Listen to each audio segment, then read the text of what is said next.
So, well, let me light the candle first. All right, so we got the candle, and our birthday boy is named John. So everyone start singing with, Happy birthday to you. Happy birthday to you. Now, we start singing a new song. We sing a funeral song. Birthday is a funeral. So that gas is hydrogen. Right? So I just proved to you why we don't use hydrogen at a birthday party. Right? Now, I've got another gas right here. This one's a little heavier than air. That's why I tweaked it up. This is oxygen. Right? So a fire needs three things in order for it to work. You need a fuel source, you need oxygen, and you need some kind of chemical initiator to get that reaction going. So oxygen, being one of the elements in the fire triangle, do you think it's flammable? No. The oxygen alone. Well, don't spoil the surprise. Come on.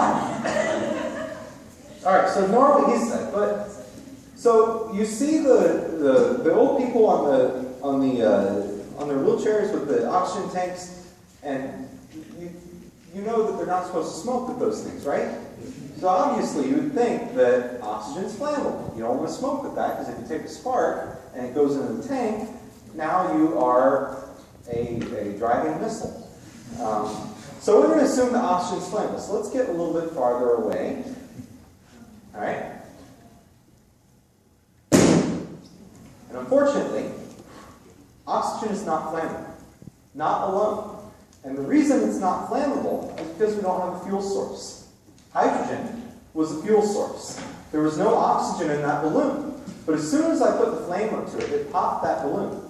Then I had a mixture of hydrogen and oxygen from the atmosphere, and the flame was able to start the reaction. Now this is where the scientific method comes in. So I'm going to tell you that I filled this balloon with hydrogen and oxygen gas. We know that oxygen is necessary for a flame to occur. We know that hydrogen is a fuel. And we know that the flame will start the reaction. But if I already have the two gases mixed together, so I'll have you guys take a vote with me. The two options are going to be larger reaction or smaller reaction. If I've already mixed the two gases in here, do we think we'll have a smaller reaction than the previous balloon, the hydrogen balloon? Or do you think we'll have a larger reaction? Who wants to find out? All right, so we've made our observation, we've made our hypothesis. Here's where that whole experiment part comes in.